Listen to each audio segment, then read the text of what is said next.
The wind howls across the frozen fjords, carrying echoes of forgotten screams. Firelight flickers against iron helmets, and the sea glimmers red beneath a blood-stained dawn. They came with the tide, the Vikings, fierce raiders of the north. But behind their glory and conquest lies a shadow most never speak of, the fate of the women they captured.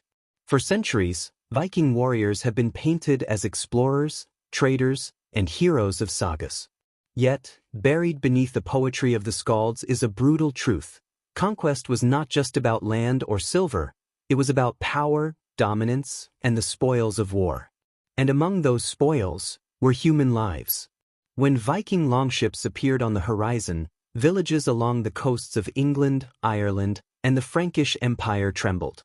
To see the serpent-headed ships was to witness doom approaching. Men were cut down, homes burned, and women taken. The Norsemen saw themselves as chosen by Odin, destined to take what they desired. In their world, victory was the highest honor, and the defeated had no voice. Women captured in raids faced a fate worse than death: enslavement, humiliation, and erasure of identity. Imagine the silence after a raid.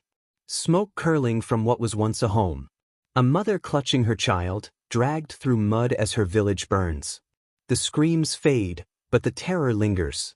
For those women, the world they knew was gone forever. Historical records, though written by their enemies, tell us enough. The Anglo-Saxon Chronicle speaks of Viking ships descending like wolves on monasteries and towns. The men slaughtered, the women spared only to be sold, or worse, claimed as trophies of victory. Slavery in Viking culture wasn't hidden, it was a system, vast and organized. The Old Norse word, thrall, referred to slaves, often foreigners, captured in raids. Women made up a large part of this trade, their value measured not in humanity, but in usefulness.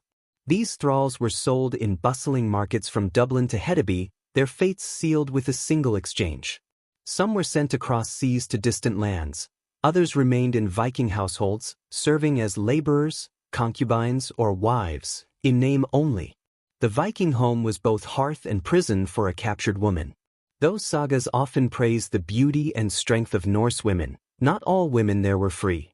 Behind the carved wooden doors, many lived as possessions, silenced and broken. One Icelandic saga tells of Melkorka, an Irish princess captured and sold into slavery. 4 years, she was forced into servitude until her identity was revealed. Her story, though rare in its ending, reveals the deep wound of cultural erasure, of noble blood turned to bondage. Others were not so fortunate. Many women taken during raids vanished without record. Their lives dissolved into the machinery of Norse expansion. Some became mothers of mixed children, their bloodlines absorbed into the Viking world, their names forgotten. For the Vikings, women represented both vulnerability and fertility. To control them was to control the future, to spread Norse lineage across conquered lands. It was a cruel echo of their gods' myths, where even divine women were taken by force. Archaeological evidence reveals the truth beneath the soil. Graves of women found in Viking settlements often show signs of foreign origin: Celtic, Slavic, Anglo-Saxon. Their jewelry, bone structure, and DNA whisper the stories that the sagas left untold. In one grave in Norway, a young woman's remains were found buried beside her captor, her skull bearing fractures. Was it ritual? Sacrifice? Or something darker, the final act of possession? The ground keeps its secrets, but the silence speaks volumes. The Viking world thrived on trade, not only of silver, but of souls. The markets of Birka, Hedeby, and Koppang saw countless women exchanged like livestock. Historians estimate that up to 10% of Viking society were slaves, many of them captured women.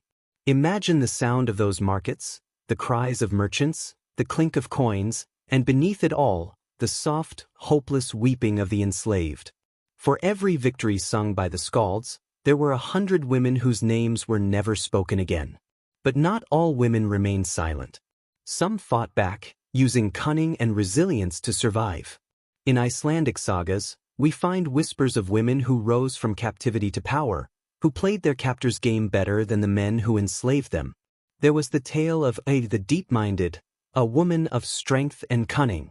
Though not herself a captive, she freed her thralls, built ships, and led her people to Iceland.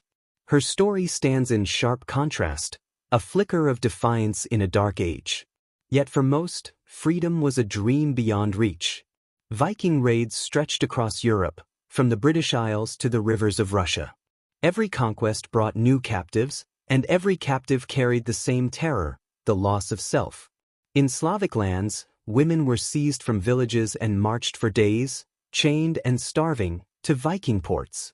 There, Norse traders exchanged them with Arab merchants for silver and silk. Their journey didn't end in the north, it stretched into the sands of the east. Records from the Abbasid Caliphate mention pale-skinned slave girls from the Northlands, likely Viking captives traded into the Islamic world. From icy fjords to desert palaces, their stories traveled farther than their bodies ever wished to go. To the Vikings, it was simple economics. Slaves built wealth, fueled trade, and maintained power. For a captured woman, survival depended on obedience or the mercy of her captor. And mercy in that age was rare. But behind the brutality lies an unsettling truth. The same society that enslaved women also revered female gods and warriors. Freya, goddess of love and war, was honored in temples, even as her mortal sisters were bound in chains. A paradox that defined the Viking Age. This contradiction runs deep through Norse mythology. In their stories, women were powerful, seers, shield maidens, queens. Yet in reality, power was a privilege of birth. Captured women had none of it. They were shadows, serving those who worshipped goddesses in their image. The question haunts historians even today. How could a culture that sang of Valkyries commit such horrors against real women? The answer lies in their worldview, where might made right, and fate was a blade hanging above all. For the Vikings, destiny was carved by the Norns, the weavers of fate. To them, suffering was not injustice, it was life's design. And so, the cries of the captured were woven into the same tapestry that glorified their conquerors. Yet even in that darkness, humanity flickered. Some captors grew to love their captives. Some freed them. Others bore children who bridged worlds, half Norse, half foreign. These bonds, born in violence, helped shape the very bloodlines of Scandinavia. Centuries later, DNA studies reveal the truth. The Viking legacy is not purely Norse. It is a fusion of conqueror and conquered, of freedom and servitude. The blood of those nameless women flows silently through the veins of modern descendants.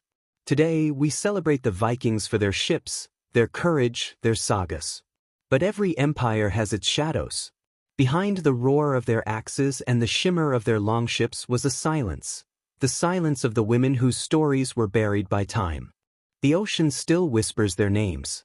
Beneath every wave, in every fjord, echoes the memory of the countless women who vanished into the north. Their fate, brutal, forgotten, and yet eternal, remains the unspoken cost of Viking glory. And as we gaze upon the ruins of their halls and the graves beneath the frost, we must remember that even legends have blood on their hands.